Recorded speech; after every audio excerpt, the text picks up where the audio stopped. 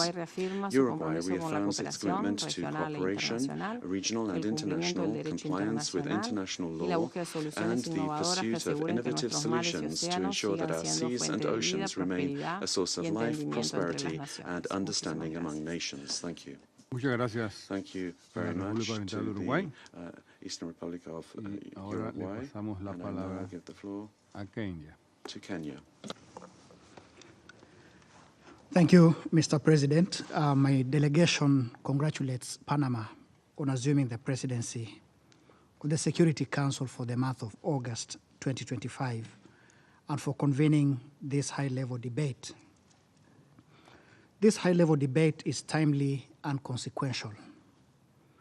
It is an important debate to have for all of us, but particularly for developing countries such as Kenya, which have limited maritime security capabilities and yet have to contend with rising threats. In the Western Indian Ocean, from the Red Sea to the East African coast, protracted conflicts continue to drive piracy and transnational organized crime. Attacks on commercial vessels have led to heavy costs and disproportionately impacted African maritime trade as well as trade within the continent. Illegal, unreported, and unregulated exploitation of marine resources undermines maritime security, threatens environmental sustainability, and affects coastal livelihoods, while foreign exploration in disputed maritime zones escalates tensions among littoral states. The adoption of Resolution 2722 of 2024 was therefore a welcome step. Kenya continues to advance its maritime security governance through the Kenya Coast Guard Service, regional cooperation, and continuous engagement with international partners. We are developing a national maritime security strategy that will strengthen governance, integrate multi-agency coordination, and enhance information sharing against complex threats. Mr. President, my delegation submits the following 3 recommendations for the Council's consideration to enhance and safeguard global maritime security. First, let us strengthen compliance with and enforcement of international maritime law. For countries in need of capacity strengthening to improve their ability to comply and enforce maritime law, such as those in Africa, there is need to increase international support for targeted advanced trainings, judicial support, deployment of modern surveillance technologies, and active information sharing platforms. Integration and transfer of advanced technologies to enable real-time maritime domain awareness, enhance coordination, and improve operational capabilities is critical. This makes the role of the International Maritime Organization in coordinating assistance and monitoring compliance vital. Second, we need to support regional mechanisms and frameworks such as the African Union Charter on Maritime Security and Safety and Development in Africa, also known as the Lome Charter, the Djibouti Code of Conduct and its Jeddah Amendment, the Maritime Security Architecture, and the Nairobi Convention. This is because regional mechanisms provide vital platforms for negotiating and mediating maritime disputes to achieve peaceful, mutually acceptable, and sustainable solutions.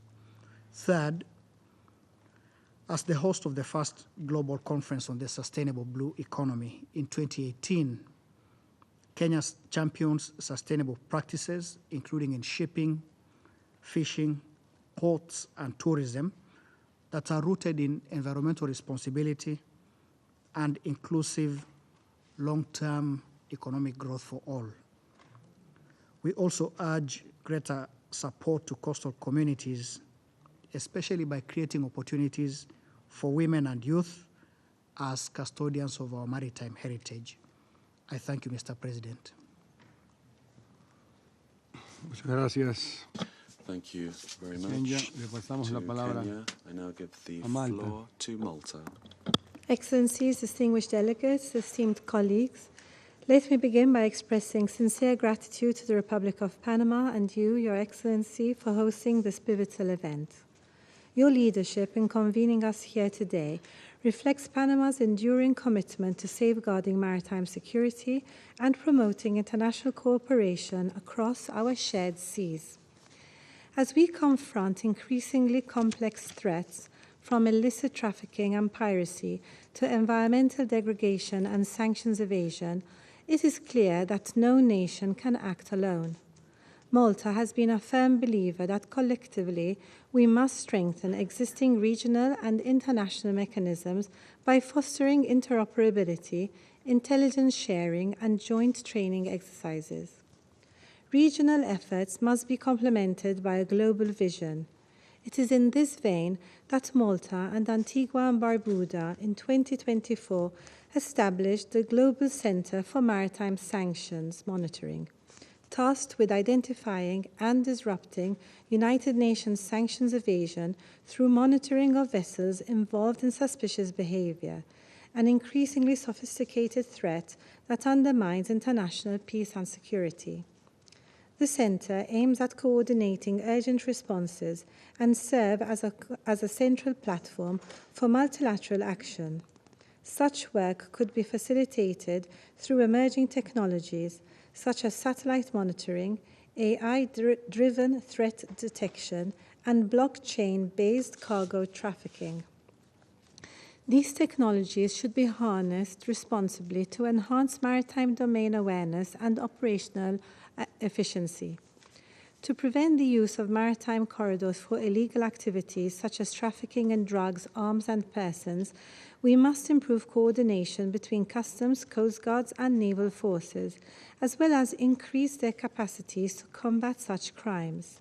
In this regard, the United Nations Office on Drug and Crime, through its newly established office in Malta, aims at enhancing the capacities of flag registries to ensure that they are adequately equipped to deal with vessels involved in illicit activities in breach of national and international law. Furthermore, use of innovative strategies such as public-private partnerships, particularly with the financial and credit institutions, could also help to deter criminal networks along critical routes. Let us not forget that governments cannot do this alone, but we need the help of the private sector, which more often than not is the first line of defense for a country to weed out bad actors. We must also protect our oceans from environmental harm while promoting equitable growth for sea-dependent nations. Sustainable maritime economies, blue finance initiatives, and inclusive governance models are key to achieving this balance. Let us seize this moment to chart a bold cooperative course towards safer, cleaner, and more secure seas. Thank you. Muchas gracias a la delegación de Malta. Thank you very much to the delegation Le damos la of palabra Malta. ahora a la I now give the floor delegación to de the Emiratos delegation of the United Arab Emirates. Mr. President, I would like to begin by congratulating Panama on its presidency of the Security Council this month. I also wish to thank His Excellency, the President of the Republic of Panama, for presiding over the meeting this morning. I further thank our additional briefers, Secretary General Dominguez, Mr. Vasquez, and Secretary General Urquiza, whose respective contributions highlighted the importance of maritime security for all nations. Mr. President, with 80% of the world's trade transported by sea, the security and accessibility of maritime routes are not just essential for global prosperity. It is fundamental to international peace, security, and stability. However, this vital domain faces an increasingly complex and unpredictable array of challenges, from piracy and organized crime and terrorism to geopolitical tensions, armed attacks, and climate crises. With the rise of threats to maritime security, the United Arab Emirates would like to lay out 3 specific ways to strengthen the safety of our seas. First, we must leverage the power and potential of emerging technologies to bolster maritime operations awareness. Rapid advancements in innovations like artificial intelligence and space satellite systems provide us with unprecedented opportunities for threat detection, predictive analytics, and real-time monitoring. The UAE has pioneered these technologies through initiatives like its SatGate project, a collaboration between the Ministry of Energy and Infrastructure and the Mohammed bin Rashid Space Center. By harnessing AI and advanced satellite technologies, SatGate empowers us to better monitor sea conditions, forecast weather, and improve ship tracking operations. Second, building resilience in the maritime domain goes hand in hand with addressing both the climate crisis and global water security. Rising seas and increasing storms are a growing threat to freshwater sources and coastal communities, in turn a growing threat to maritime security. Climate change and water scarcity are closely connected challenges that, if not tackled, can deepen instability and undermine long-term maritime security. Next year, the UAE, together with Senegal, will co-host the 2026 UN Water Conference and will work with the international community on innovative strategies to address the global water crisis. Third, the rapidly evolving nature of today's transnational threats means we can no longer operate in silos. Now more than ever, we need to build robust partnerships and deepen our cooperation in the maritime security. Collaborative efforts such as joint training programs, technical assistance, and the establishment of regional centers are key for ensuring that all nations are equipped to address complex maritime challenges. Mr. President, maritime security is critical to international peace and security. The safety of our seas is a collective responsibility. By working together, we can ensure that our oceans remain pathways for peace and prosperity for generations to come. Thank you, Mr. President. Le damos las gracias a la delegación de Emiratos Árabes Unidos y ahora le pasamos la palabra a la delegación de Singapur. Mr. President, I'd like to thank Panama for convening this important high-level debate, and I express my appreciation to the briefers for their very valuable insights. Like Panama, Singapore is a small country that is located at the crossroads of global maritime routes. It should therefore come as no surprise that Singapore attaches the greatest importance to maritime security. In this regard, please allow me to share Singapore's perspective. Firstly, the upholding of international law and the peaceful settlement of disputes is absolutely critical, and it is non-negotiable. Since the UN Convention on the Law of the Sea was adopted in 1982, UNCLOS has become the cornerstone of ocean governance. As is reflected in the Pact for the Future, all efforts to address maritime security threats must be carried out in accordance with international law as reflected in the UN Charter and UNCLOS. All maritime claims must be in accordance with UNCLOS, and all freedoms, rights, and obligations set out in UNCLOS must be respected and adhered to. Any attempt to reinterpret or selectively apply UNCLOS risks undermining the legal stability that the global maritime community relies upon.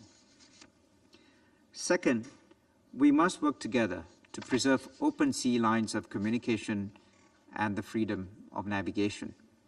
This means cooperating to contain the spillover effects of regional conflicts and the transboundary threat of piracy. For example, a coordinated international response is essential to address the attacks by the Houthi forces on vessels in the Red Sea, which have disrupted trade and threatened the freedom of navigation. To this end, Singapore participated in Operation Prosperity Guardian in the Red Sea in 2024 as a member of the 46-nation Combined Maritime Forces. We have also participated in multinational counter-piracy operations in the Gulf of Aden with the Combined Maritime Forces. In addition, Singapore has hosted the Regional Cooperation Agreement on combating piracy and armed robbery against ships in Asia Pacific, also known as RECAP, Information Sharing Center, since the year 2006. The ISC, or the Information Sharing Center of RECAP, allows for rapid information sharing and timely responses to maritime incidents within our own region. We have also hosted the Interpol Global Complex since 2015, and we have supported Interpol's regional efforts in a globalized crime landscape, which includes addressing maritime criminal networks, and I very much welcome their briefing this morning. Thirdly, Mr. President, we must guard against emerging threats. Cyber attacks pose serious risks to our global maritime infrastructure. A secure and resilient rules-based cyberspace is a core part of the maritime security landscape, requiring cooperation at all levels to set robust norms and build capacity. Damage to subsea cable networks can also disrupt connectivity. Annually, there are between 150 to 200 submarine cable incidents worldwide, with over 50 cables that are cut in the Asia-Pacific and Indian Ocean region alone. Governments must work with industry to strengthen cooperation and adopt international best practices for cable protection and repairs. In our region, ASEAN is working to update the 2019 ASEAN guidelines for strengthening resilience and repair of submarine cables in order to fortify our regional submarine cable network. Mr. President, Singapore stands ready to work with all members of the UN and the international community and other partners to address global maritime security challenges to ensure the continued peace, stability, and freedom of our oceans. I thank you very much for your attention. Muchas gracias. Thank you very much to Singapore. I now give the floor to the Kingdom of Spain. Gracias, señor presidente. Thank you, en primer Mr. lugar, President. permítame First of all, allow felicitarle me por la to asunción congratulate de las you funciones de la presidencia del Consejo este taking on mes the functions y of the desearle presidency of the todo el Council this éxito en month el and wish desempeño you de every las mismas. success in carrying España out this se une a la function. Spain declaración would ya like to pronunciada echo the por la Unión statement Europea y made a by the título European nacional Union voy a and hacer unas international consideraciones capacity. I adicionales. want to make some additional Compartimos comments. la profunda We share preocupación the expresada por la profound presidencia concern expressed en by the relación con las presidency tensiones geopolíticas regarding que afectan the la geopolitical libertad de tensions that navegación y affect permiten la freedom of proliferación navigation de and redes criminales que allow for the operan en alta mar. proliferation of criminal networks La that operate in the reciente high seas. The intensificación de ataques recent contra buques mercantes en increase in regiones como attacks el Mar against Rojo, merchant el Golfo ships de in Adén regions o el such Mar as Negro the han Red Sea, provocado la the pérdida de Gulf of vidas, Aden, or daños the Black Sea ambientales severos have led y to the loss of disrupciones lives, en las severe cadenas de environmental damage, and suministro globales disruptions in que global afectan de supply manera chains that desproporcionada a los disproportionately países más affect the most vulnerables. vulnerable countries.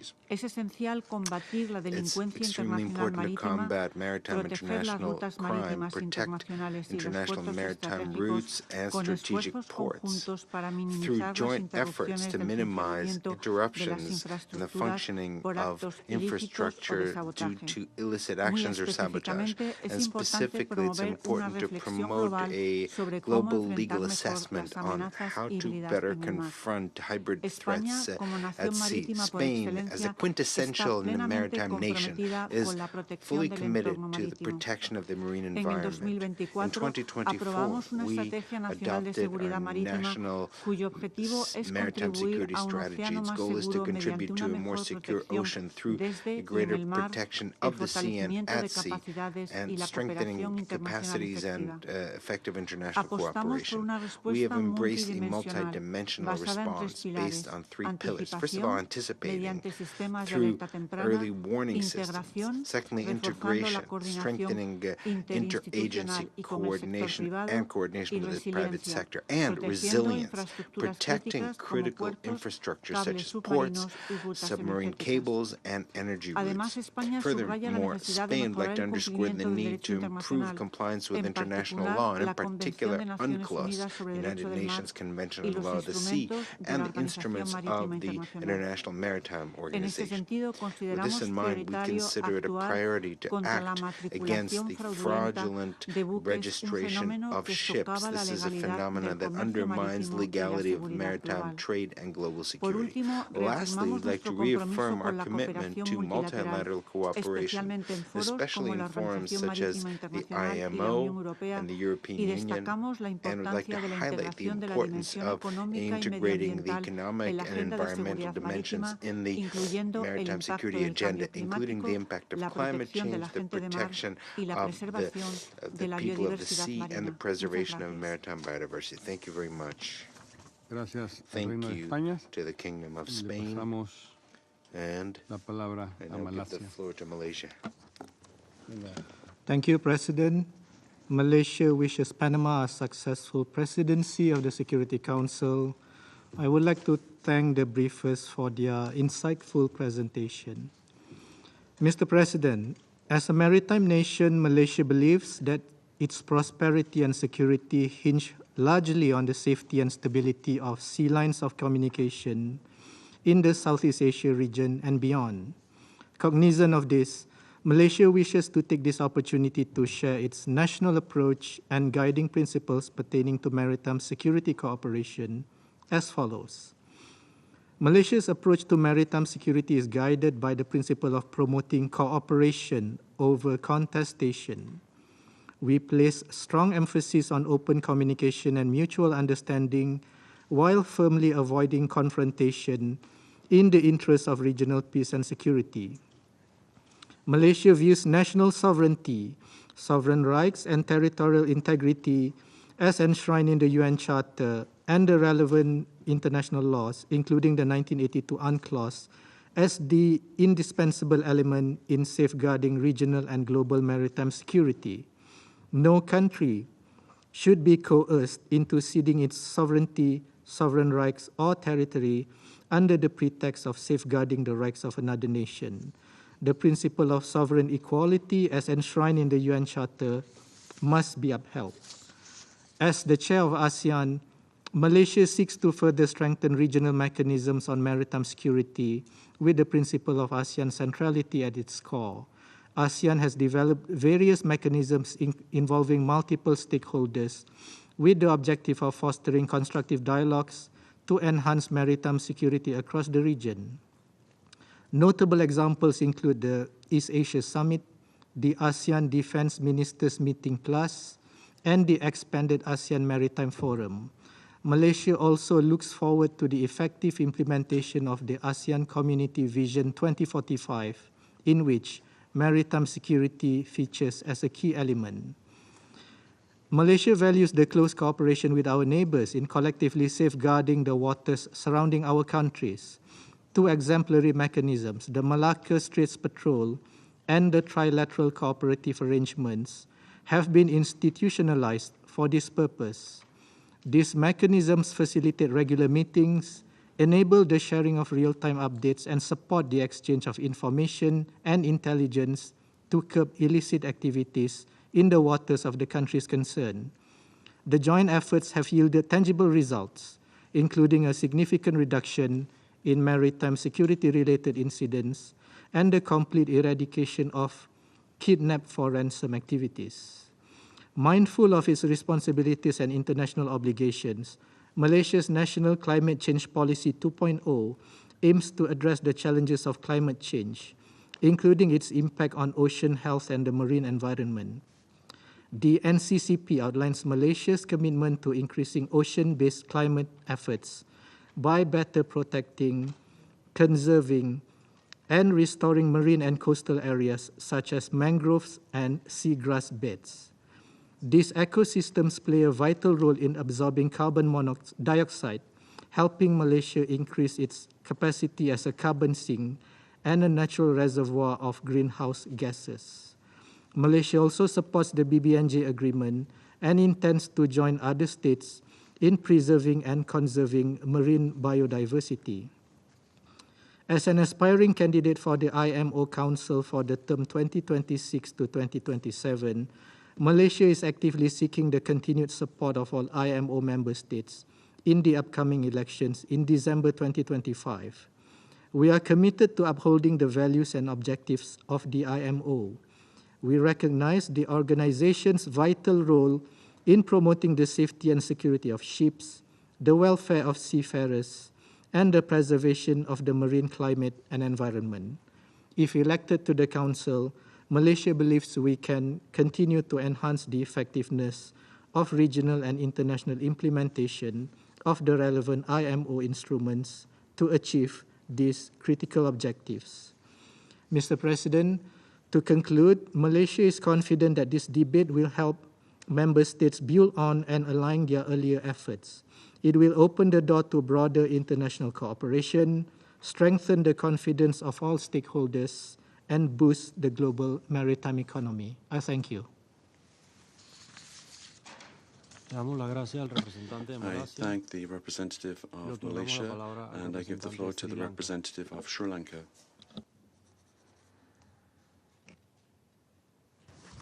Mr. President, at the outset, Sri Lanka wishes to commend the Republic of Panama for convening this timely debate and for its leadership in bringing renewed focus to maritime security.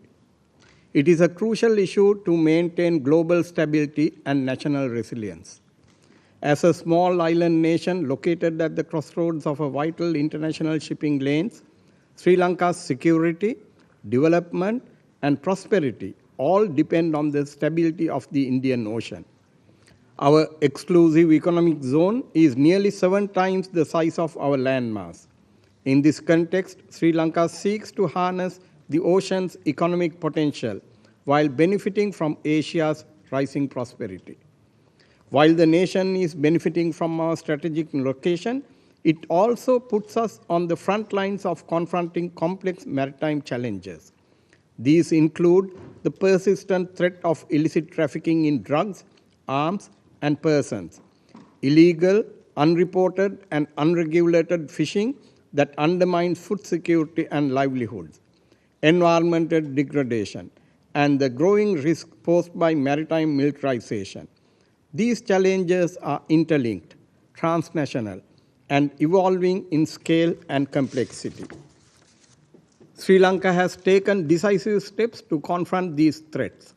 Domestically, we have strengthened legal frameworks, empowered interagency cooperation, and enhanced maritime domain awareness through investments in radar and surveillance systems.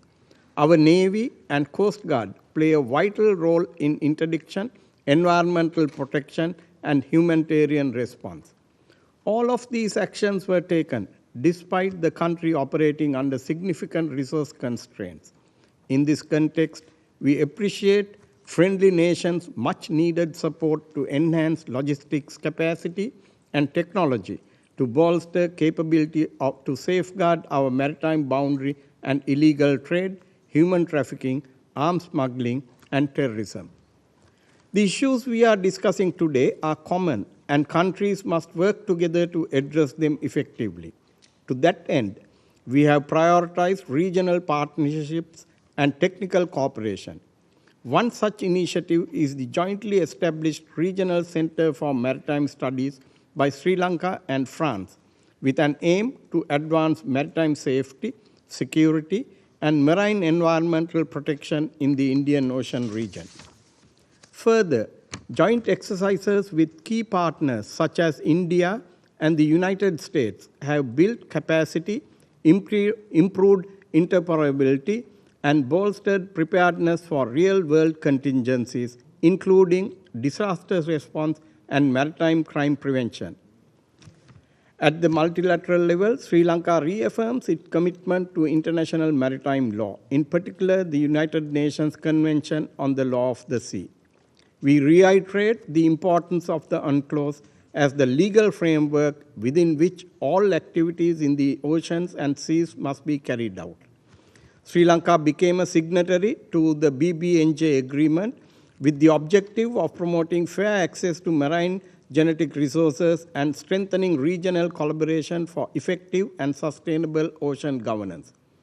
Following this, an interministerial committee was formally established, and the country is currently in the process of ratifying the agreement.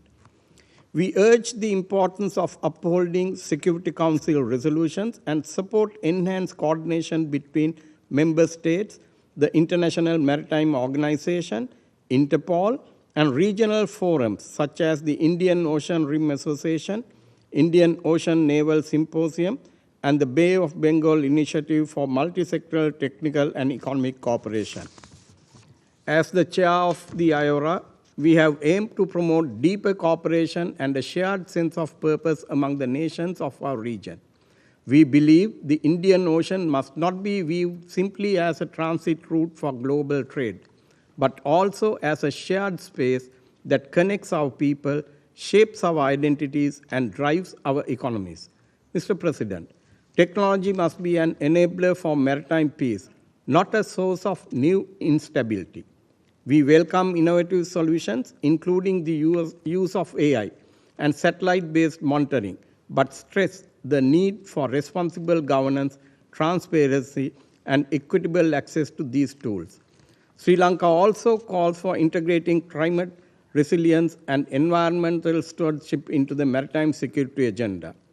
Rising sea levels, marine pollution, and ecosystem loss are silent threats to the security of coastal communities and the viability of our blue economies. In conclusion, Sri Lanka supports calls for dependent international cooperation, including consideration of a dedicated UN mechanism on maritime security that respects sovereignty, builds trust, and promotes collective responses to shared threats. Let us ensure that the oceans remain secure, sustainable, and open for all nations to reap their benefits on equal terms. Thank you, Mr. President. Agradezco al representante de Sri Lanka. I thank the representative of Sri Lanka. I now give the floor to the representative of Thailand. Mr. President, I would like to start by expressing our appreciation to the Republic of Panama for convening this very important debate. Thailand prides itself as a peace-loving maritime nation, and indeed maritime security is at the core of our national agenda. There are 4 points that I wish to highlight. First, a holistic approach is essential in addressing the root causes of maritime security challenges: economic development, good governance, environmental protection, community engagement, as well as regional and international collaboration. Tackling underlying issues such as poverty, illegal fishing, effective law enforcement is always key to ensuring lasting stability at sea. Second, cooperation among member states is vital in addressing transboundary maritime security challenges.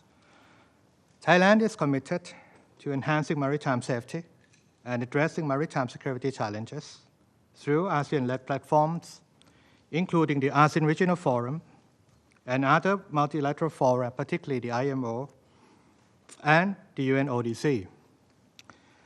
Thailand supports strengthening international cooperation through innovation technologies, including satellite, unmanned systems, and AI, to strengthen real-time monitoring and collective responses to maritime threats. And third, we must speed up efforts to ensure sustainable, equitable, and responsible use of maritime resources.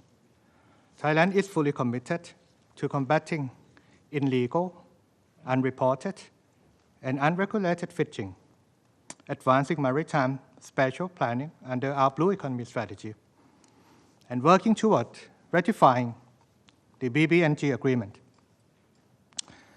Such efforts contribute to Thailand's implementation of its SDG Goal 14 and NIS Ocean Action Plan, and aligns perfectly with the spirit of the UN Decade of Ocean Science for Sustainable Development.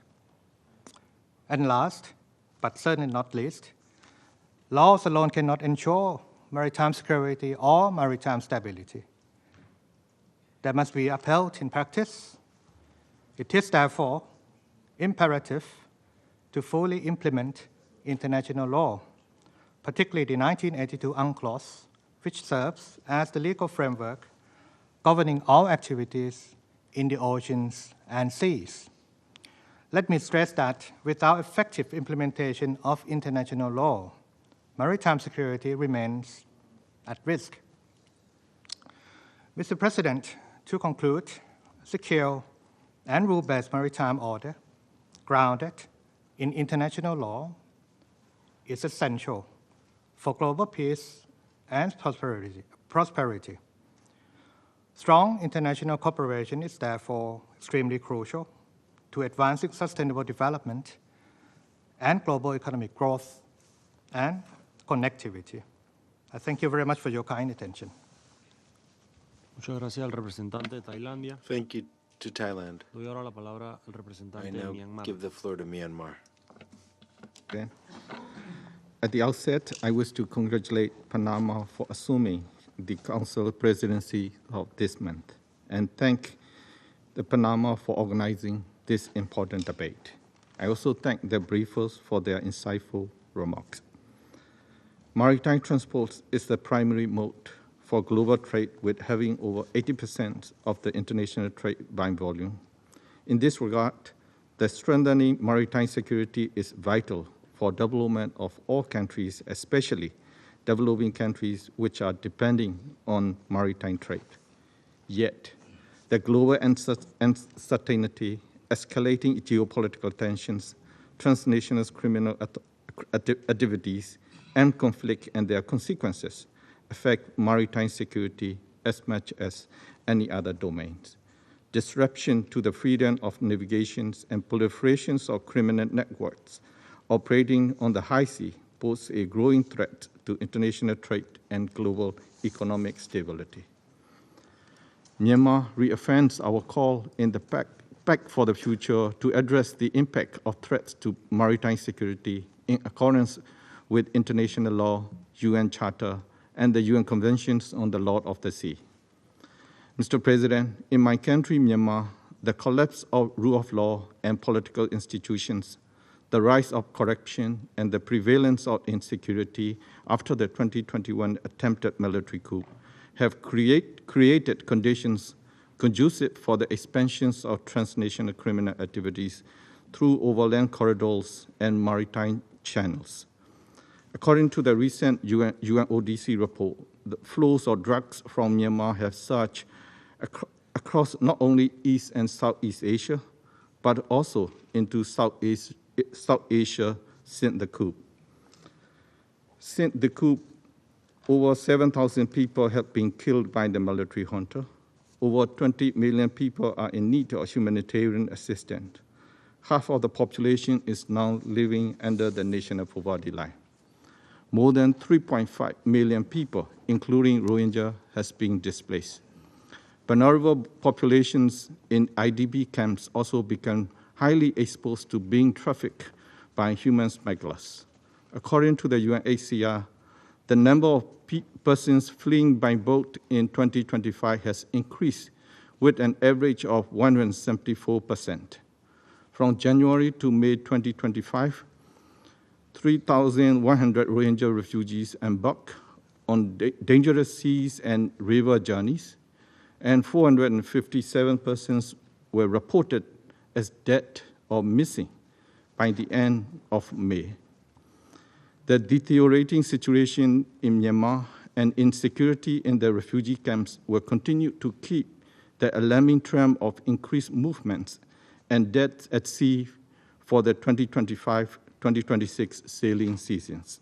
Mr. President, the spillover effects of the hunters' atrocities, the lack of rule of law, the economic collapse, poverty, displacements, the rise of transnational organized crimes, including online scam, draft, and human trafficking in Myanmar, are negatively impacting on the regional and international peace and security, as well as the maritime security.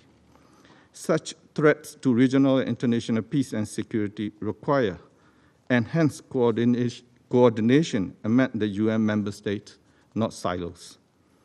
Those escaping from the military's atrocities and stranded in the sea deserve international protection by the wider regions, not forced refoulement.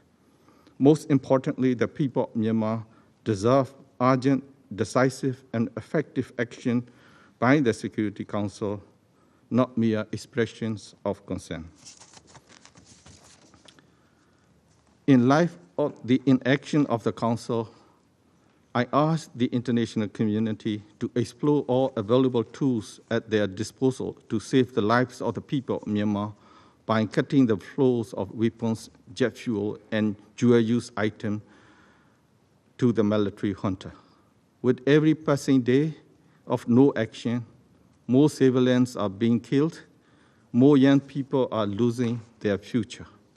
Mr. President, in conclusion, the restorations of rule of law, our democratic institutions, viable economy, along with people-centered regional cooperation, are central to achieving maritime security, peace and stability, as well as safeguarding the potential of youth in Myanmar. The National Unity Government, our aligned ethnic resistance organizations, and relevant stakeholders have been in talks for future Myanmar that ensure prosperity, peace and stability, and justice for all. We cannot build trust without listening to the aspirations of the people and the youth.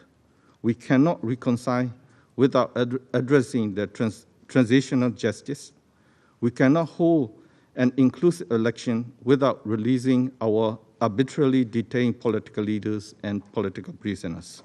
It is crystal clear that the planned sham elections of the military junta will further exacerbate the already volatile situation in my country, Myanmar. Finally, I once again appeal to the international community to support the people of Myanmar and their resolution to end the military dictatorship, build a federal democratic union, and secure their future. I thank you. Le damos las gracias al I representante thank the representative of Myanmar, and now I give the floor to the representative of Peru. Señor Presidente, muchas gracias. Muy buenas tardes.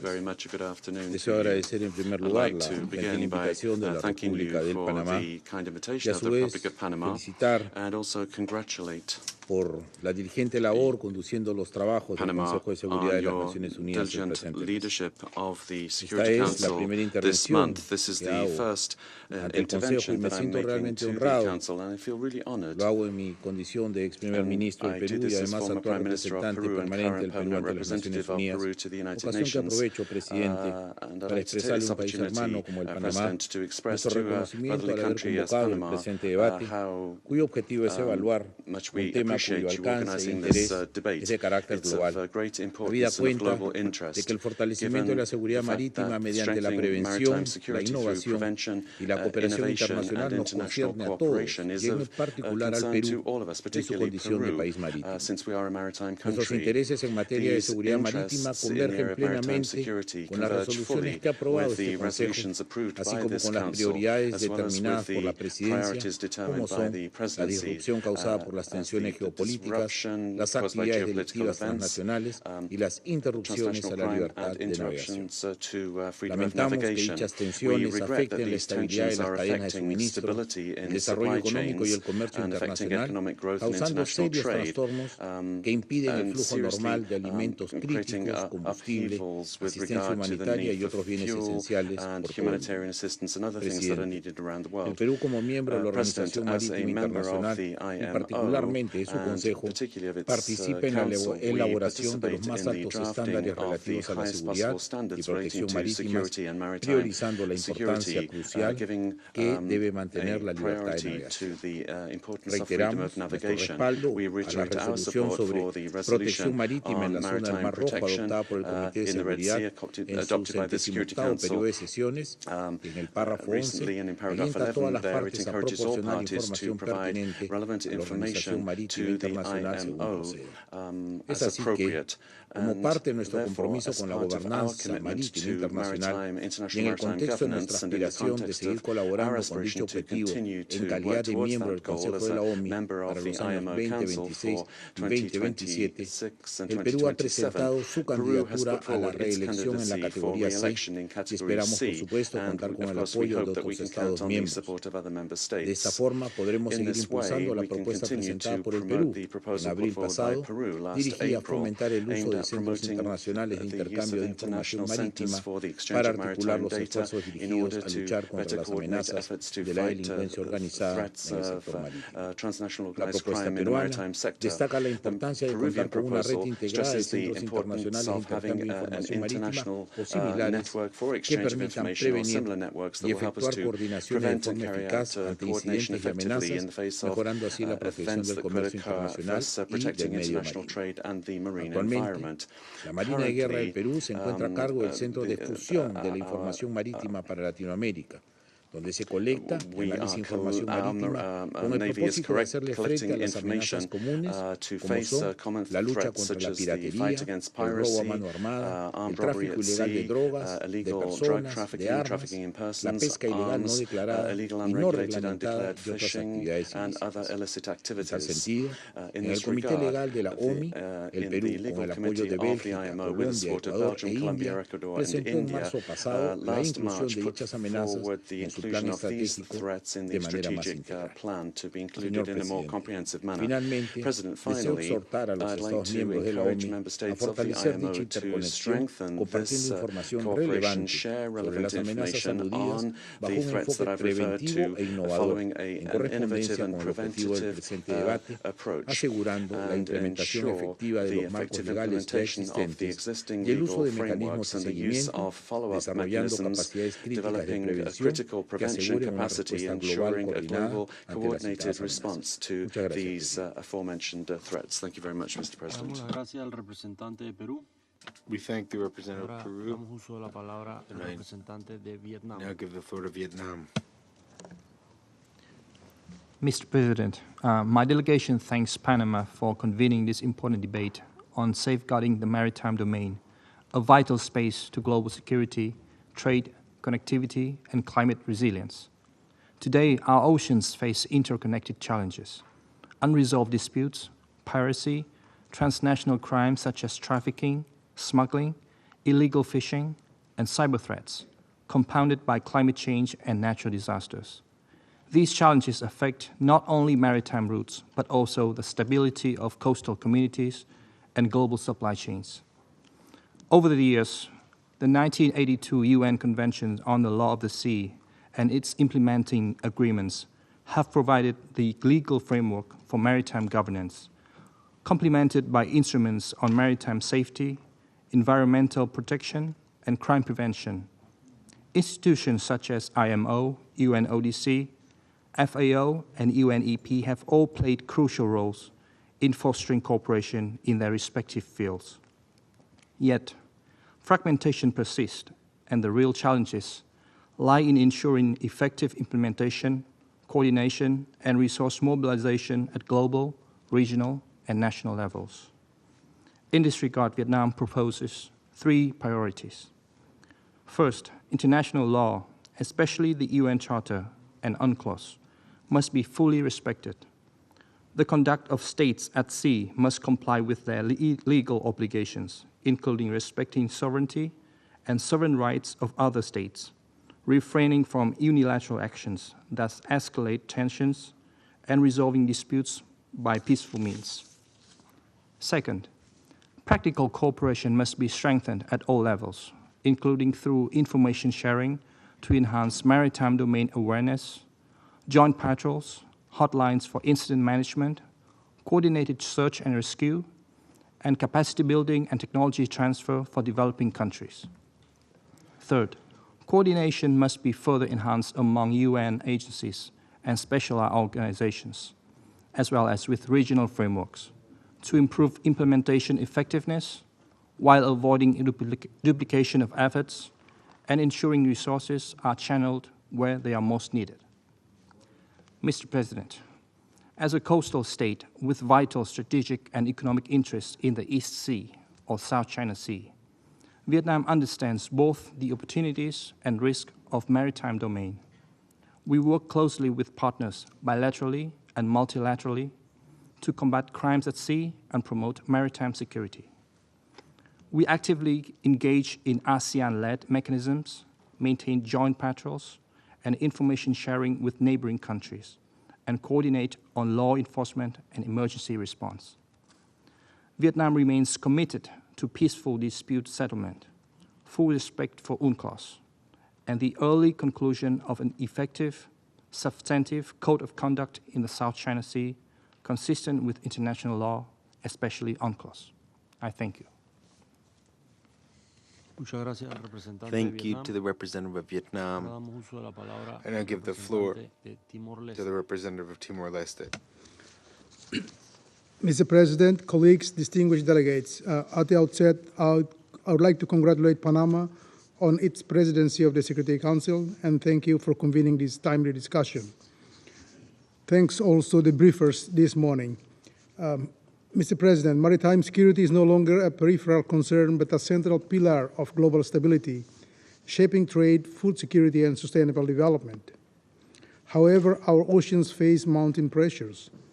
As we have heard this morning, the International Maritime Bureau's recent report covering the first half of 2025, piracy and armed robbery incidents rose 50% globally compared to the same period in 2024.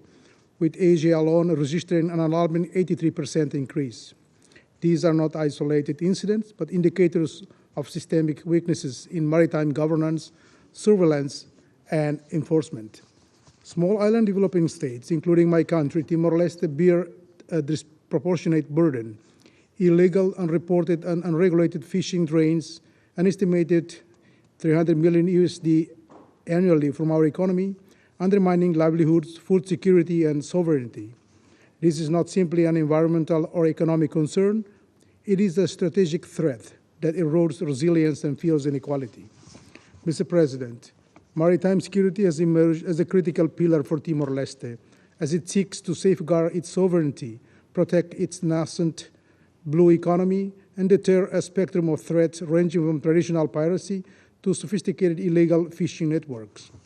While piracy incidents in Timor-Leste's waters remain relatively low compared with global hotspots, national leaders recognize that even sporadic armed robberies and unauthorized boardings can erode investors' confidence, endanger seafarers, and signal weak governance over the exclusive economic zone.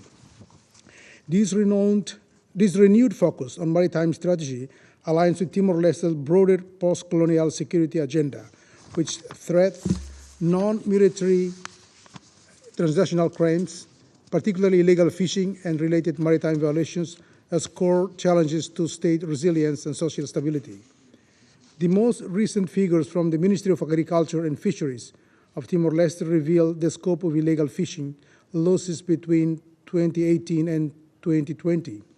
In 2018 alone, 107 foreign vessels were recorded operating within the Timor Sea, illicitly harvesting approximately 239.460 tons of fish valued at nearly $2 billion US dollars. The following year saw 69 vessels remove around 147.975 tons of catch, costing the economy about $838 million, while into 2020, a reduced but still significant 48 vessels extracted 1,563 tons of roughly $9.7 million US dollars. These staggering losses underscored an urgent need to bolster surveillance and enforcement in one of the world's most biodiverse yet under-patrolled maritime zones. Mr. President, despite Timor-Leste's maritime zone exceeding 25,600 square kilometers, institutional capacity has lagged due to a shortage of patrol boats, trained personnel, and indigenous satellite assets. From 1999 through 2017, the ministry relied on our neighbors, namely Australian and Indonesian satellite imagery, to identify illicit activity. But since 2021, satellite access has diminished, creating a data blackout on illegal fishing incidents. Plans are underway to partner with our Pacific Island neighbors to restore remote monitoring capabilities and close critical intelligence gaps in the southern Timor Sea. Mr. President, effective prevention demands harnessing technology, community engagement, and target capacity building. On technological front, we believe that vessel monitoring systems should be deployed fleet-wide and complemented by AI-driven satellite and drone reconnaissance. Community-based reporting networks can empower coastal fisheries to flag suspicious vessels in real time. Innovation partnerships, such as the July 2025 National Police of Timor-Leste and JICA of Japan agreement to provide regional-hauled inflatable boats and specialized training, illustrate how modern assets and knowledge transfer can sharpen interdiction efforts and reinforce the maritime police unit's operational readiness. No nation can police vast ocean spaces alone, so Timor-Leste must deepen international cooperation. Access to Port State Measures Agreement and tighter alignment with UNCLOS provisions will facilitate cross-border prosecutions and legal recourse against offenders. Regular joint exercises with neighbor countries like Australia, Indonesia, and regional task forces like Combined Task Force 151 will build interoperability and deterrence. Sharing real-time intelligence through regional information fusion centers creates a force multiplier, ensuring vessels flagged in one jurisdiction cannot simply slip into another. Mr. President, Timor-Leste remains a steadfast advocate for peaceful settlement of maritime disputes, drawing lessons from its own past experiences, most notably the landmark Timor Sea conciliation with Australia. Last May, Timor-Leste hosted the Dili International Conference on Law of the Sea, which delved into a role of international law and mechanisms under UNCLOS in resolving maritime disputes. The conference reaffirmed Timor-Leste's commitment to peaceful dialogue, the integrity of international law, and the cooperative governance of maritime spaces. To this end, combining prevention, innovation, and cooperation offers Timor-Leste a pragmatic roadmap to secure its maritime commons. By investing in surveillance technologies, expanding human capacity, and forging strategic alliances, we can reclaim millions of dollars in lost resources, protect critical maritime habitats, and pave the way for a sustainable blue economy that underpins the long-term development. Thank you. Thank you to Timor-Leste for your intervention. I now give the floor to the representative of Cambodia.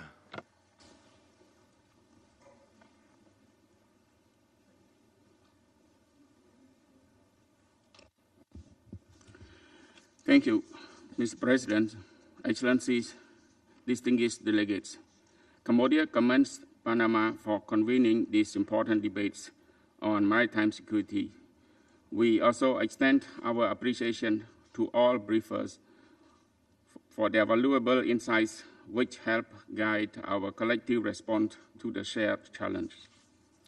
We fully agree with other member states that the proliferation of the transnational crimes, illicit trafficking, and illegal, unreported, and unregulated IUU fishing poses grave threat to maritime security, sustainable development, and the livelihood of the coastal communities.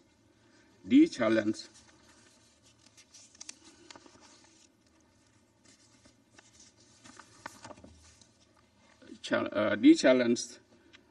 demand are vital for fostering first dialogue and practical cooperation.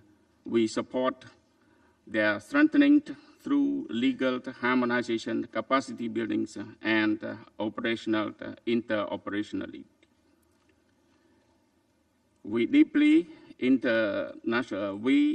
Deeper international cooperation. We advocate established a UN mechanism to ensure timely response, coordinations, and technical assistance to developing nations, and empowering the IMO with stronger political support and resources to enforce maritime safety and security standards. Protecting maritime biodiversity and tackling the proliferation must be integral to maritime governance, investments, and technologies. Data systems and training is needed to enhance domain awareness, early warning, and rapid response. Mr. President, protecting Cambodia's sea borders, natural resources, and strengthening cooperation with friendly nations to prevent IUU fishing, human trafficking, drug smuggling, and other maritime crime is our paramount priorities.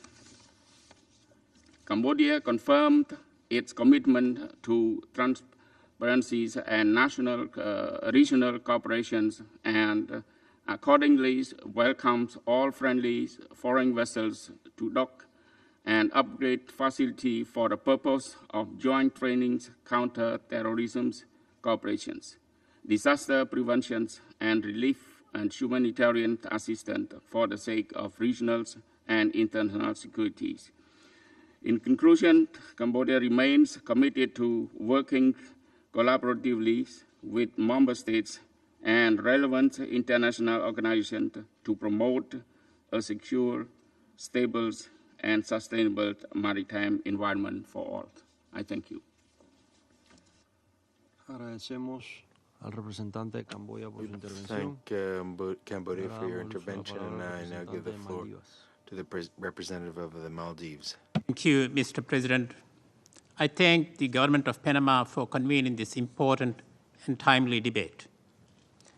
In an era where maritime stability underpins global peace, threats at sea ripple far beyond the horizon.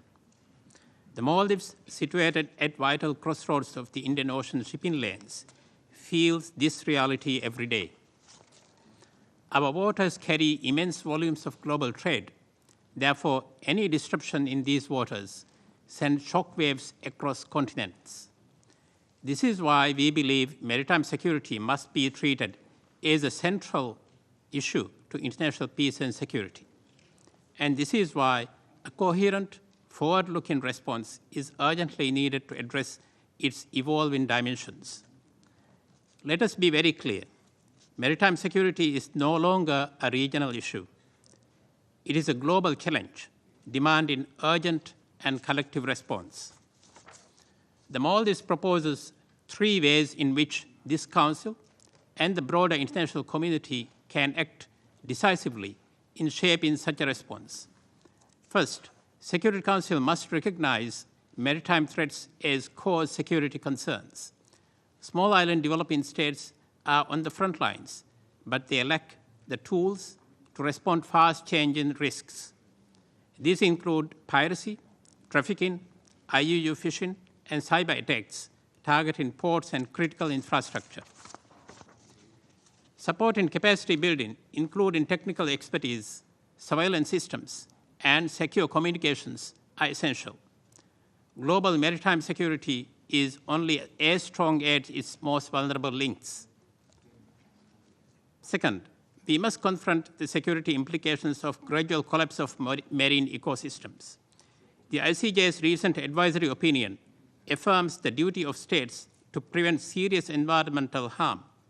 Sustainable exploitation of the ocean releases vast amount of carbon dioxide into the atmosphere. This accelerates climate change, which in turn damages maritime infrastructure, disrupts food systems, and weakens energy resilience.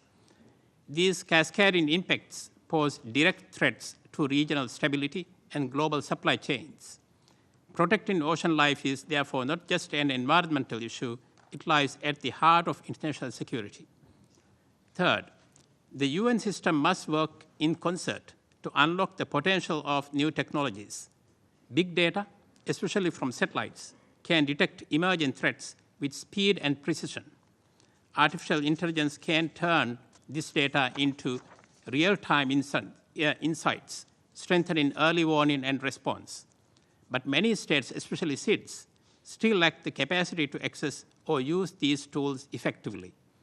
Building this divide or bridging this divide will require deeper collaboration between governments, tech providers, and the UN bodies. The UN's value lies in its ability to unify diverse actors behind shared solutions. We must bring that strength to bear in safeguarding our ocean and the security they sustain. It will take commitment, coordination, and courage to act ahead of crisis. If we fail to protect the ocean, we will lose far more than the trade routes. We will lose the future. I thank you. Intervención. Ahora damos el uso de la palabra al representante de Italia. Now give the floor to the representative of Italy. Thank you, Mr. President. Excellencies, I thank Panama for convening this meeting. Italy aligns itself with the statement delivered by the European Union, and here I would like to add some further remarks in my national capacity. Maritime threats undermine global stability and restrict freedom of navigation, also to the benefit of terrorist groups and transnational organized crime. That is why we would like today to emphasize the importance in our strategies of tackling the nexus between terrorism and transnational organized crime, which is an emerging security challenge, especially in Western Africa. Considering these challenges, we recognize the importance of the Security Council's role in addressing maritime security in an innovative manner. Our action must be grounded in existing international legal frameworks. The United Nations Convention on the Law of the Sea serves as the legal framework within which all activities in the seas and oceans must be conducted. Alongside it, other key conventions, such as the 1988 Convention for the Suppression of Unlawful Acts Against the Safety of Maritime Navigation, provide a strong legal basis for member states.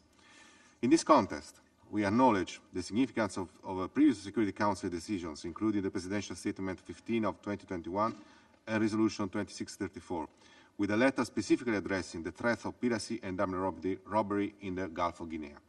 We believe that Security Council recommendations must turn into concrete actions. We support efforts to strengthen the capacity of member states to take effective measures against transnational organized crime at sea and to share best practices for preventing and combating terrorism. We also acknowledge the Interpol's commitment to ensure a secure maritime environment by facilitating the exchange of information, strengthening first responders and law enforcement capabilities, and building international and cross-sector coalitions. Last year, under Italy's G7 presidency, we hosted an informal meeting of the G7++ Friends of the Gulf of Guinea in Rome to support the development of the regulatory and capacity-building framework of the countries and the regional institutions that are part of the Yaoundé architecture. The implementation of the Yaoundé Code of Conduct, together with the regular presence of naval units from several European countries, including Italy, and the continued support from the international community have all played a crucial role in reducing piracy incidents in the Gulf of Guinea. This tangible progress is a clear demonstration of the value of close cooperation among local, regional, and international actors. Moreover, it's fundamental to protect the rights of international merchant and commercial vessels in the Red Sea region. Preserving freedom of navigation and maritime security in the area is essential. The international community's unity on this issue is crucial. Greater collaboration with regional partners is needed, particularly with the Gulf countries and the coastal state. Italy is actively engaged in Operation Aspides, working to protect vital shipping lanes in accordance with the UNCLOS and UN Security Council Resolution 2722. Italy, of course, remains steadfast in its commitment to upholding freedom of navigation globally and reinforcing the international law of the sea. I thank you, Mr. President. Muchas gracias a la Thank you delegación very de much to Italia. the delegation of Le Italy, pasamos la palabra a la and I now give the República floor to the Bolivariana Bolivarian de Venezuela. Republic of Venezuela. Muchas gracias, señor Thank you very presidente. much, Mr. Siendo esta President. la primera vez que Since this nuestra is the first delegación hace time that uso de la our palabra delegation durante is este taking the mes, floor during this permítanos month, primeramente allow us, first desearle of el all, mejor de to los éxitos al wish you every frente success de las labores de este órgano durante el mes en curso. Valoramos además la nota conceptual elaborada para orientar nuestras deliberaciones el día de hoy, al tiempo que agradecemos a los panelistas por sus valiosas presentaciones en relación a un tema que, sin duda alguna, es de gran importancia y trascendencia, especialmente en medio de la actual coyuntura internacional. De allí que iniciamos nuestra intervención reafirmando el inquebrantable compromiso de la República Bolivariana de Venezuela con la preservación de la seguridad marítima, guiados en todo momento, entre otros, por los principios de soberanía, autodeterminación, paz y estabilidad, tanto a nivel regional como internacional. En este contexto y como nación con más de 2.800 kilómetros de costa y una tradición marítima de larga data, reconocemos la importancia de la seguridad y la protección de los mares para el comercio mundial, la sostenibilidad ambiental y el desarrollo. Tal seguridad debe basarse, sin embargo, en el respeto irrestricto a la soberanía de los Estados, a la no intervención en los asuntos internos y a la resolución pacífica de las controversias, en línea con lo dispuesto en la propia Carta de las Naciones Unidas.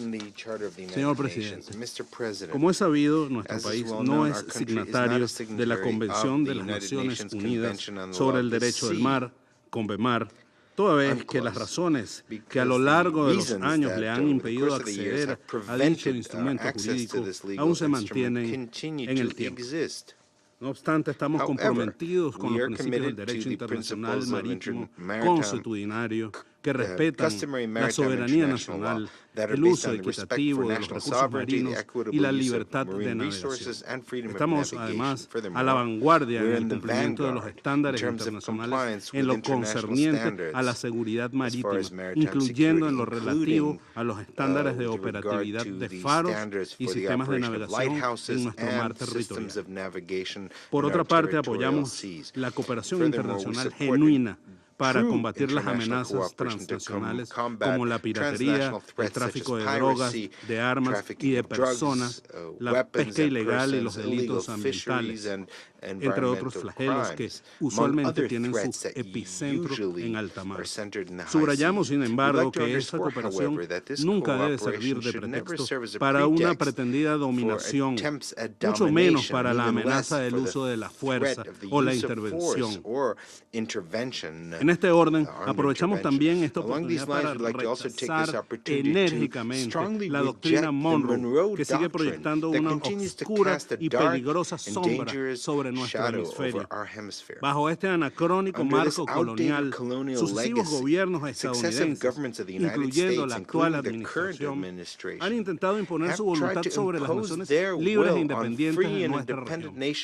Rechazamos a este respecto los esfuerzos del país anfitrión por avanzar planes de recolonización, incluyendo a través de intentos por recuperar el control del Canal de Panamá, lo cual se constituye en un vergonzoso recordatorio de las ambiciones imperiales que aún hoy persisten sobre nuestra región, así como una afrenta directa a la soberanía de Panamá y a la dignidad de América Latina y el Caribe como un. Señor Presidente, la seguridad marítima no escapa al impacto negativo de la ilegal aplicación de medidas coercitivas unilaterales. Tales prácticas no solo pretenden impedir a los estados afectados la adquisición de equipos y tecnologías necesarias para la vigilancia marítima, como radares, embarcaciones y sistemas de comunicación, sino que tienen un impacto directo sobre el comercio marítimo,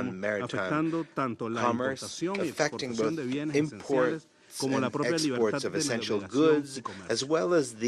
Al exigir una vez más el cese de tales medidas criminales, Venezuela hace un llamado a adoptar un enfoque verdaderamente inclusivo y arraigado en la soberanía nacional para abordar la cuestión de la seguridad marítima. Un enfoque que fortalezca los mecanismos regionales, que fomente la confianza y la transparencia y que se oponga además a la militarización extranjera y al saqueo de nuestros mares y sus recursos para satisfacer intereses intereses to satisfy corporativos. corporate interests. Concluimos In enfatizando que conclusion, we'd tenemos like la to stress that we responsabilidad have a de responsibility salvaguardar to la safeguard seguridad marítima, maritime no solo security, de not redes only criminales, sino from también de criminal aquellas networks, fuerzas but from those estructurales con structural ambiciones forces with neocolonial neocoloniales y que ambitions, amenazan con forces convertir that nuestros threaten to océanos convert en our escenarios de nueva oceans confrontación in geopolítica. Aseguremos, scenarios pues, for que los mares geopolitical sirvan confrontation. a Let la us paz ensure y that no our a la seas provocación, serve for al peace desarrollo and not y for no al provocation, despojo. Muchas served gracias, as señor development and not pillage. Thank you very much, Mr. President. Le damos las gracias We a la thank República Bolivariana de the Venezuela Bolivarian Republic of Venezuela y le pasamos la palabra and a give the floor Djibouti. to Djibouti. Thank you so much, Mr. President. Mr. President, my delegation wishes to join previous speakers in congratulating your delegation for convening this important open debate on threats to maritime security. It is the third time the Council has comprehensively considered maritime security after its first ever presidential statement on this issue in August 2021. With that, Mr. President, it is perhaps correct to affirm that no other matter other than this issue better epitomizes the critical need for deeper international cooperation in addressing threats to freedom of navigation in many parts around the globe. However, the challenge we may face is that we must be prepared to venture into a more prevention-focused and truly coordinated global maritime security strategy.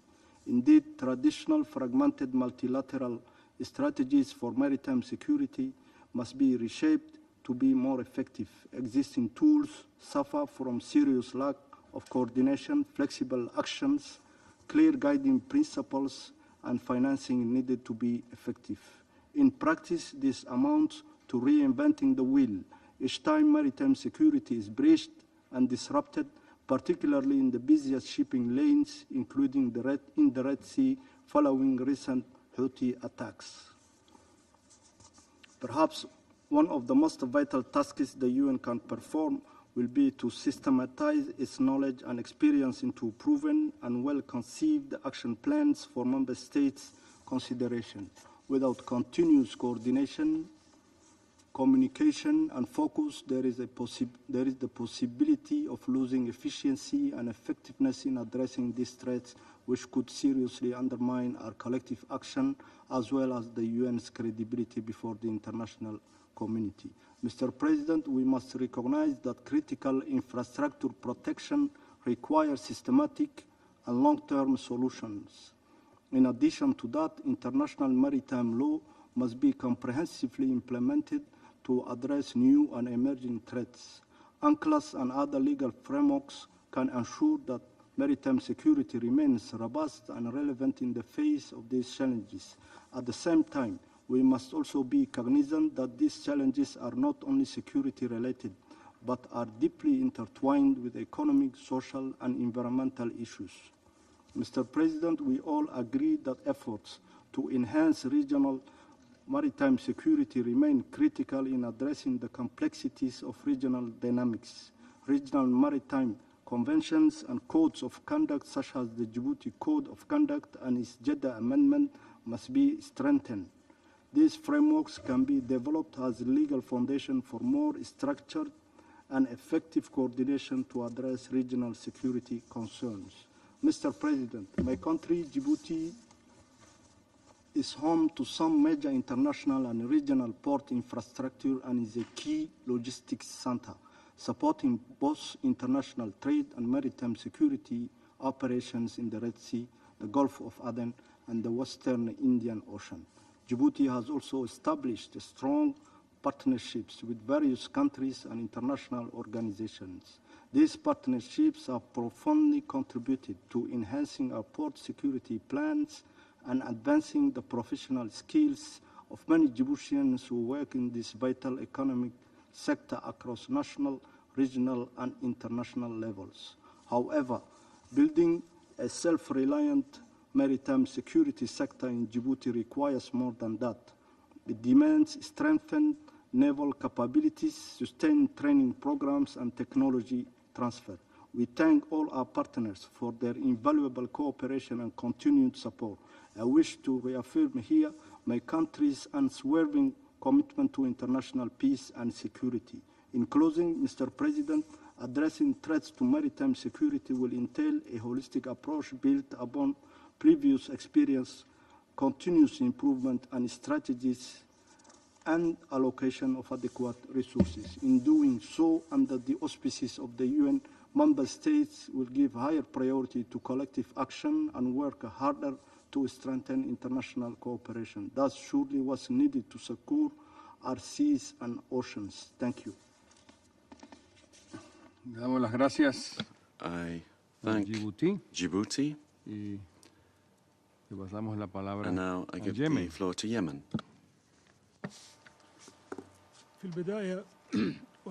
At the outset, I would like to congratulate you, Mr. President, and congratulate Panama for its presidency of the Council this month, and thank you for organizing this high-level debate on the global challenges to maritime peace and security at this critical time when the world is witnessing an unprecedented escalation to threats to the freedom of international navigation.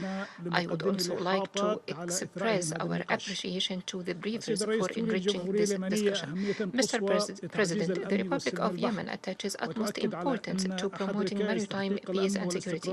It affirms that one of the pillars for achieving security, stability, and prosperity of nations depends on the safety and security of international navigation routes, and emphasizes the importance of joint cooperation and coordination to confront emerging challenges. In this context, the Republic of Yemen actively participates in all international and regional fora to enhance cooperation and coordination in the field of maritime security.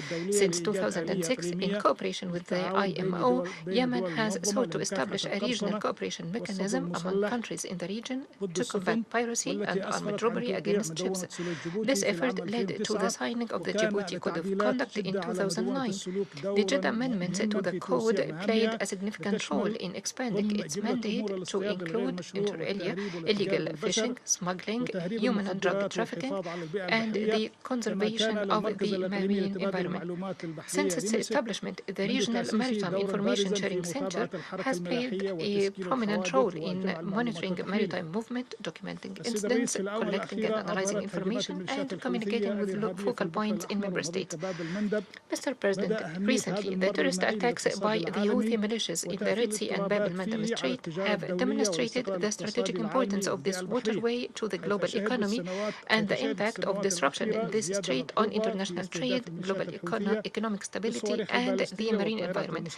In recent years, there has been a noticeable increase in the Houthi militia attacks using ballistic missile drones and explosive-laden fast interceptor boats, targeting cargo ships and international navigation lanes, thus threatening maritime security. These attacks have caused massive human and material damages and have harmed the marine environment in the Red Sea and the Gulf of Aden. For example, the attack on the tanker Rukmiyar early last year led to its sinking 15 miles off the port of Mocha. The tanker was carrying 22,000 tons of ammonium phosphate and approximately 180 tons of ship fuel and oils, which will inevitably leak into the marine environment. Another horrifying example is the Houthi attack on the Magic Seas and Eternity Sea tankers. In this context, we stress the importance of having effective international mechanisms to urgently respond to such incidents and disasters, and the importance of supporting the General Authority for Maritime Affairs in Yemen with the necessary resources to combat marine pollution, including pollution from leaking ship waste and oil, and pollution caused by sunken ships targeted by Houthi terrorist attacks. It is also vital to enable the authority to respond to distress calls from ships and provide necessary assistance to protect crew members' lives when needed. Mr. President, the threats posed by the Houthi militias to maritime navigation in the Red Sea, Bab el-Mandeb, and the Gulf of Aden are not temporary or new. They did not begin in 2023. They have been a repeated Houthi practice for years, posing a permanent threat to regional and international peace and security, and a structural risk to Yemen, the region, and the global marine maritime shipping lanes. The root cause of the insecurity and instability in the Red Sea is the terrorist nature of those militias, the militias which do not believe in peace and who have failed to implement the provisions of Stockholm Agreement, especially those related to the city of Hodeidah. This failure has enabled the militias, with support from the Iranian regime, to use Hodeidah and its ports, as well as parts of Yemen coastline, as platforms for smuggling and threatening international maritime navigation, as well as regional and international peace and security. The Republic of Yemen also emphasizes the importance of all UN member states complying with their obligations and fully implementing relevant Security Council resolutions on arms embargo. The continued smuggling of weapons to Houthi militias threatens not only Yemen, but safety of international maritime navigation as a whole. We call for enhanced operational cooperation and international monitoring efforts to prevent the Houthis from acquiring weapons and military technology used to carry out further attacks against international navigation and threaten regional states. This includes supporting adequately financing and strengthening the capacities of UNVIM. We also reiterate our call to international organizations and donor countries to provide necessary support to Yemen's Coast Guard Authority in capacity building and resources.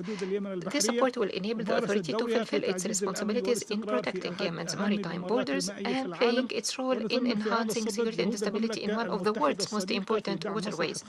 In this regard, we value the efforts of the United Kingdom in supporting Yemen's Coast Guard Authority and express our anticipation for the launch of the Yemeni Maritime Security Partnership next September in Riyadh, hosted jointly by the Kingdom of Saudi Arabia and the United Kingdom. In conclusion, we stress the importance of the international community adopting a comprehensive and effective strategy that integrates national efforts with those of regional and international partners. Supporting the efforts of the Yemeni government to extend its authority over its entire territory is also crucial, enabling it to fulfill its duty to protect its territorial waters and ensure the safety and stability of international maritime navigation in the Red Sea and Bab el-Mandeb Strait, transforming it from a source of threat into a bridge of peace as it has historically been. Thank you, Mr. President. Le damos las gracias. I thank Yemen, and I give the floor to Lithuania. You have the floor. Mr. President, I thank the Panamanian presidency for organizing this important debate. Lithuania aligns itself with the statement delivered by the European Union and wishes to add several remarks in its national capacity.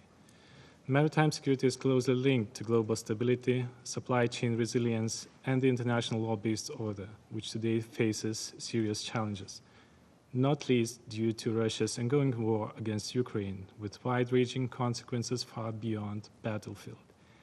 A critical maritime threat arising from this criminal war is Russia's expanding shadow fleet, aging, poorly maintained vessels under secretive ownership that evade regulations, endanger maritime safety and the environment, and enable Russia to fuel its war machine, while dodging sanctions imposed due to substantial violations of international law, including the UN Charter. In addition, Russian shadow fleet tankers have been linked to suspected sabotage, disruption of critical undersea infrastructure, and illegal anchoring in sensitive maritime zones. Since October 2023, at least 11 undersea cables and one pipeline have been damaged in the Baltic Sea. There is an urgent need to protect critical infrastructure from illicit activities, including those linked to shadow fleets. We welcome Panama's decisive step to bar vessels from flying its flag and urge all flag states to enforce their jurisdiction to protect critical infrastructure and the marine environment. Mr. President, the Baltic Sea also faces legacy threats from sea-dumped chemical munitions from past wars. These weapons degrade over time and risk contamination if disturbed by illicit anchoring or hybrid interference, posing not only environmental but also security threats to ecosystems, economies, and coastal health. Since 2010, Lithuania has led UN efforts initiating the first General Assembly resolution on this issue, updated in 2023, and continues to advocate for a voluntary, transparent database mapping dumping sites, munition types, and conditions. Mr. President, Piracy remains a serious concern with a sharp rise in incidents in 2025, including record armed robberies in the Singapore Straits. Lithuania contributes through the EU Operation UNAFOR Atalanta, protecting World Food Programme vessels and supporting regional coordination. Sustained naval presence, modern surveillance, and international cooperation are vital. We support Panama's call for innovation and prevention, endorsing enhanced global vessel tracking via satellite and AI, improved information sharing, and stricter flagging and insurance standards. Lithuania reaffirms its commitment to UNCLOS and Security Council resolutions to uphold enforceable maritime rules. Maritime security affects lives and the integrity of international law. We must prevent malign actors from operating in the shadows. Transparency, innovation, and collective resolve are essential to safeguard our seas. Thank you. Muchas gracias. Thank you por sus palabras. very much for Le damos ahora that statement. la palabra I now give the floor al Estado de Israel. to the State of Israel. Thank you, Mr. President, members of the Council. I would like to begin by expressing our appreciation for the Panaman delegation and their presidency for initiating and presiding over this important meeting of the Security Council. Maritime security is not optional. It is fundamental to the global economy. If we allow strategic waterways such as Bab el-Mandeb to remain vulnerable, we risk setting a precedent that could embolden other hostile actors worldwide. Since our earlier sessions on this subject, the Houthis, with external backing and advanced weaponry, continue to target additional vessels and have launched numerous missiles and drones. Each day that passes without decisive measures, the perpetrators grow more confident. The Houthi terrorist organization in Yemen is carrying out a systematic campaign of maritime terrorism. They don't discriminate between civilian, military, or commercial ships. They are all targets. Recently, the Houthi so-called Humanitarian Operations Coordination Center sent letters to 64 vessel owners, letters described as pre-penalty notices. In these communications, they reiterated their unilateral and unlawful ban on certain vessels transiting the Red Sea and the Bab el-Mandeb Strait, making clear threats against ships they claim have violated this blockade of Israeli ports. Their goal is disruption of trade, of supply chains, of global stability. These statements are not mere rhetoric. They represent another serious escalation, a direct challenge to the safety of international shipping and to global trade itself. This Council has met several times to address this matter. Israel has consistently provided evidence, identified those responsible, and warned of the consequences. Yet, despite these discussions, the threat persists and attacks continue. It must be clear, Iran trains the Houthis. It funds them, it supplies them with weapons, intelligence, and targeting systems. The Houthis don't manufacture ballistic missiles, they don't build drones with advanced guidance systems, they don't develop sea-based targeting capabilities on their own. Let there be no misunderstanding. These attacks on civilian shipping, the use of advanced weapons, and the targeting of innocent seafarers are unacceptable and endanger stability far beyond our region. Israel has acted to protect its citizens and safeguard freedom of navigation. We have intercepted incoming threats, shared intelligence with partners, and strengthened maritime controls to ensure shipping lanes remain secure. We will continue to fulfill our responsibility to defend our people and contribute to global maritime security. But what has the majority of the international community done? A number of partners have shown leadership and taken tangible steps for which we are grateful. However, the broader global response has often remained limited to statements and resolutions, while the dangers in these waters continue to grow. Israel will continue to act in defense of its people and its shores, and we stand ready to work with member states to ensure the safety and freedom of navigation for all nations. The question before us is whether we, together, will take the necessary steps to meet this challenge. I thank you, Mr. President. Le damos las gracias al Estado de Israel. I thank the State of Israel, and le damos la palabra now I give the floor a Polonia. to Poland. Muchas gracias, señor presidente. I would very like much, to Mr. thank the President. Panama presidency for convening this relevant debate and the briefers for insightful presentations. This debate is particularly timely after the adoption of the declaration at the 2025 United Nations Ocean Conference in Nice this year. The threats to maritime security seriously hamper international peace and security and pose profound detrimental effects, including damaging critical undersea infrastructure. Upholding the international maritime security is a multifaceted task, which calls for the strengthening of the on-site activities, enforcing legal frameworks, and improving infrastructure and resilience. Poland expresses its readiness to actively participate in international efforts to strengthen the maritime security in line with international law and the UNCLOS as a main guiding principle and the true constitution for oceans. Mr. President, the calls to build the maritime security and environmental resilience resonate well in Poland and other Baltic states. Our region countries, this area has been heavily affected by the Russian aggression against Ukraine. Russia has used the so-called shadow fleet to circumvent sanctions and gain assets to finance its military operations in Ukraine. The shadow fleet vessels is lacking proper insurance and clear ownership. They are used in hybrid warfare and sabotage, acting as a spy ships for Russian-inspired operations against the underwater cables. The shadow fleet is a low-cost but effective instrument for Russia to destabilize commercial maritime activities, disregarding maritime law and posing a significant risk of ecological disaster in the Baltic Sea ecosystem. The Baltic Sea, particularly a sensitive area recognized by the IMO. It is in the international community's interest to put an end to the illegal activities of the shadow fleet and thoroughly investigate them. New regulatory measures are necessary to ensure effective control of ships and address the problem of the unflagged tankers operating outside the jurisdiction of the UNCLOS. The existing legal framework, the law of the sea, the maritime law, and the international law more broadly, should be respected and applied in the current challenging security environment. The coordinated global action with the International Maritime Organization, the key body responsible for the maritime regulatory framework, is essential and indispensable. Mr. President, Poland will stay committed to develop the effective tools that enhance maritime security, which is the utmost importance. Security, including maritime security, was the Polish priority in the presidency of the EU Council. It is also the priority of the Polish presidency in the Council of the Baltic Sea States, assumed July this year, and I think. Estimadas delegaciones, dear delegates, there are still varias intervenciones a number of speakers remaining on the list for this meeting, and I intend, with the concurrence of members of the Council, to suspend the meeting until the 12th of August at 3 p.m. This meeting is suspended.